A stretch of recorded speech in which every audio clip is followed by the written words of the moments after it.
મિત્રો, સિંહ રાશિમાં ત્રિગ્રહી યોગનો સંયોગ બનવા જઈ રહ્યો છે. શુક્ર અને બુધની સાથે સૂર્ય આવવાથી આ 6 રાશિવાળાને થશે ફાયદો. તો તમને એ પણ જણાવી દઈએ કે આ 2 રાશિવાળાને થઈ શકે છે ભારે નુકસાન. મિત્રો, ગ્રહોના સંક્રમણની દૃષ્ટિએ ઓગસ્ટ મહિનો ખૂબ જ મહત્વપૂર્ણ બન્યો છે. આ મહિનામાં બુધ, સૂર્ય, મંગળ અને શુક્ર સહિત 4 મુખ્ય ગ્રહનું સંક્રમણ થવાથી મેષથી મીન સુધીની 12 રાશિ પર શુભ અને અશુભ પ્રભાવ પડશે. ગ્રીક પંચાંગ અનુસાર ઓગસ્ટ મહિનામાં બુધ 22 ઓગસ્ટ 2024 સુધી સિંહ રાશિમાં રહેશે અને શુક્ર પણ 31 જુલાઈથી 22 ઓગસ્ટ 2024 સુધી સિંહ રાશિમાં રહેશે. એ જ સમયે ગ્રહોનો અધિપતિ સૂર્ય પણ 16 ઓગસ્ટ 2024ના રોજ સિંહ રાશિમાં આવશે, જેના કારણે સિંહ રાશિમાં સૂર્ય, બુધ અને શુક્રની નજીક આવવાથી ત્રિગ્રહી યોગ, બુધાદિત્ય યોગ, લક્ષ્મી નારાયણ યોગ, શુક્રાદિત્ય યોગ સહિતના ઘણા શુભ સંયોગો સર્જાશે. અને આ અદ્ભુત સંયોગ કેટલીક રાશિઓના જીવનમાં ઘણા મહત્વપૂર્ણ ફેરફારો લાવશે. ચાલો જાણીએ સિંહ રાશિમાં 3 મોટા ગ્રહોના સંયોગથી કઈ રાશિઓને ફાયદો થશે. જો કે સૂર્ય શુક્ર બુધનો સંયોગ કેટલીક રાશિઓ માટે અશુભ સાબિત થઈ છે. તો મિત્રો, તમે લોકોએ આ વિડીયો શરૂઆતથી લઈને અંત સુધી અવશ્ય સાંભળજો. કારણ કે જો તમે પણ શનિદેવના સાચા ભક્તો હોય તો આ વિડીયો તમારા માટે ખૂબ જ ખાસ બનવાનો છે. કારણ કે શનિદેવના આશીર્વાદથી આ 6 રાશિના લોકોનું ભાગ્ય બદલવા જઈ રહ્યું છે.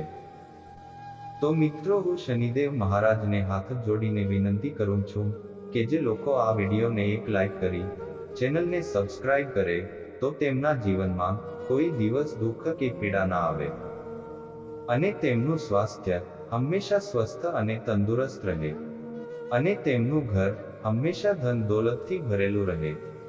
તો કોમેન્ટ બોક્સમાં પ્રેમથી જય શનિદેવ મહારાજ જરૂરથી લખજો અને તમારા એક મિત્રને આ વિડીયો શેર જરૂર કરજો. મિત્રો, ત્રિગ્રહી યોગ સર્જાવાથી આ રાશિઓ પર થશે સીધી અસર. નંબર 1, મેષ રાશિ. મંગળની માલિકીની મેષ રાશિના લોકોના 5મા ઘરમાં આ સંયોગ રચાશે. આ ઘર તમારા શિક્ષણ, પ્રેમ, બાળકો અને લાગણીઓનું છે. આ ઘરમાં 3 ગ્રહના સંયોગને કારણે તમે શિક્ષણના ક્ષેત્રમાં સિદ્ધિઓ મેળવી શકો છો. જેમણે સ્પર્ધાત્મક પરીક્ષાઓમાં ભાગ લીધો છે અને પરિણામોની રાહ જોઈ રહ્યા છે, તેઓ હકારાત્મક જવાબો મેળવી શકે છે. આ સાથે નોકરી કરતા લોકોને આર્થિક લાભ મળશે. જો તમે રોકાણ કર્યું હશે તો તમને આ સમયે ફાયદો મળશે. ઉપરાંત મેષ રાશિના કેટલાક લોકો આ સમયગાળા દરમિયાન પોતાનો વ્યવસાય શરૂ કરી શકે છે. તમે પારિવારિક જીવનમાં પણ સંવાદિતા જાળવવામાં સફળ થઈ શકો છો. નંબર 2, કર્ક રાશિ. કર્ક રાશિના લોકો માટે ત્રિગ્રહી યોગ શુભ સાબિત થઈ શકે છે. કારણ કે તમારી ગોચર કુંડળીના ધન અને વાણી ગૃહમાં આ યોગ બનવા જઈ રહ્યો છે, તેથી આ સમયે તમને અચાનક આર્થિક લાભ થવાની સંભાવનાઓ રહેશે. એ જ સમયે વ્યાવસાયિકો આ સમયગાળા દરમિયાન સારો નફો કરશે અને તમામ પ્રકારના પડકારોનો બુદ્ધિપૂર્વક સામનો કરી શકશે. ઉપરાંત આ સમયે તમે માન અને પ્રતિષ્ઠા મેળવી શકો છો. આ સમયે તમારી વાણીનો પ્રભાવ વધશે, જેના કારણે લોકો પ્રભાવિત થશે. આ સમયગાળા દરમિયાન તમારી મનોકામનાઓ પૂર્ણ થશે. ઉપરાંત આ સમય દરમિયાન તમે પૈસા બચાવવામાં સફળ થશો. નંબર 3, સિંહ રાશિ. સિંહ રાશિના લોકો માટે ત્રિગ્રહી યોગ વરદાનથી ઓછો નહીં હોય. આ સમયગાળા દરમિયાન દરેક કાર્યમાં ભાગ્ય તમારો સાથ આપશે. પ્રેમ સંબંધોમાં મધુરતા રહેશે. તમને તમારા જીવનસાથી તરફથી પ્રેમ અને સહયોગ મળશે. વિવાહિત જીવન સુખમય બનશે. ભૌતિક સુખ સુવિધાઓ અને સંપત્તિમાં વધારો થશે. નાણાકીય લાભની ઘણી તકો મળશે. આ સમયગાળા દરમિયાન કાર્યસ્થળમાં પ્રગતિના સંકેતો છે. તમને આર્થિક ક્ષેત્રે પણ લાભ મળી શકે છે. આ સમયગાળા દરમિયાન આધ્યાત્મિકતા તરફ ઝોક વધશે, જેનાથી મન શાંત રહેશે. એનાથી સ્વાસ્થ્ય પર સકારાત્મક અસર પડશે અને તમને પરિવાર સાથે ક્વોલિટી ટાઈમ વિતાવવાનો મોકો મળશે. નંબર 4, તુલા રાશિ. સૂર્ય તમારી રાશિના સ્વામી શુક્ર સાથે ત્રિગ્રહી યોગ બનાવશે. આ યોગ તમારા લાભ ઘર એટલે કે 11મા ભાવમાં બનશે. આ કારણે તમે તમારા જીવનમાં ઘણા સારા ફેરફારો જોઈ શકો છો. તમને આ સમયગાળા દરમિયાન નાણાકીય લાભની ઘણી તકો મળી શકે છે. તમારે ફક્ત તેમને ઓળખવાની જરૂર છે. જો તમે તમારી નોકરી બદલવા માંગતા હો તો તમે આગળ વધી શકો છો. આ સમયગાળા દરમિયાન તમારી આવકમાં પણ વધારો થવાની સંભાવના છે. તમારે માત્ર યોગ્ય આયોજન સાથે આગળ વધવું પડશે.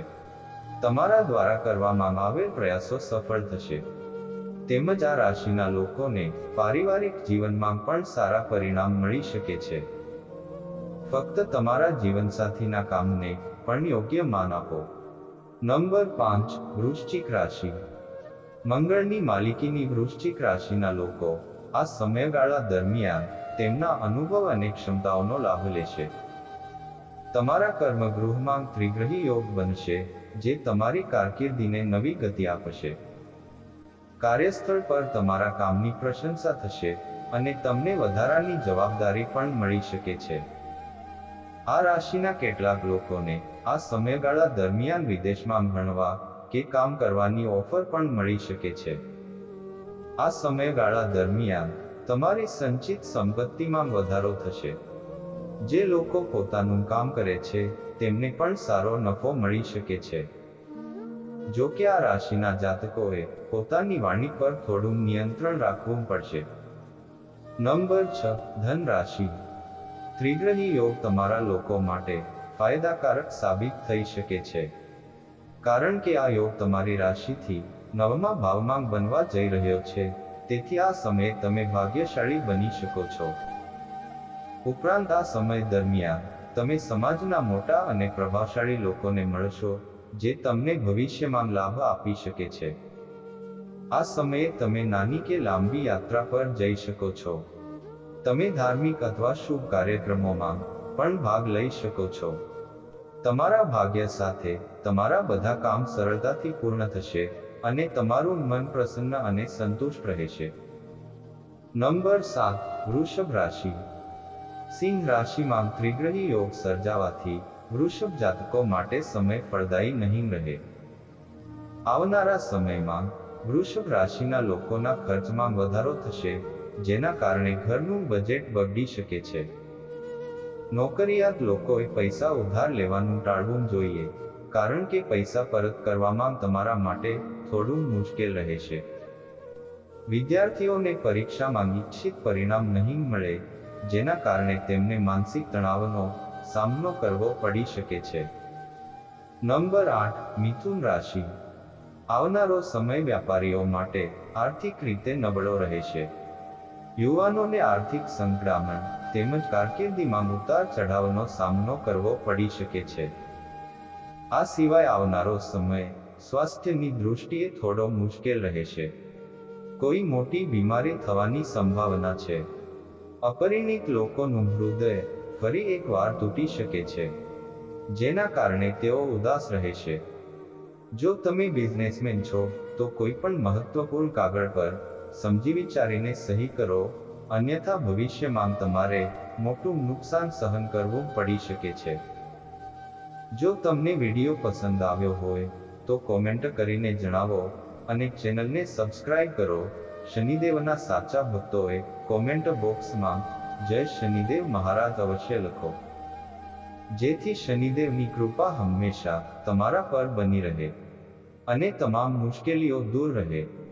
તમારા જીવનમાં આવનારા દુઃખ અને દુઃખો શનિદેવ દૂર કરે છે અને ભગવાનની કૃપાથી તેનો અંત આવી શકે છે. વિડીયોને છેલ્લે સુધી જોવા બદલ આભાર.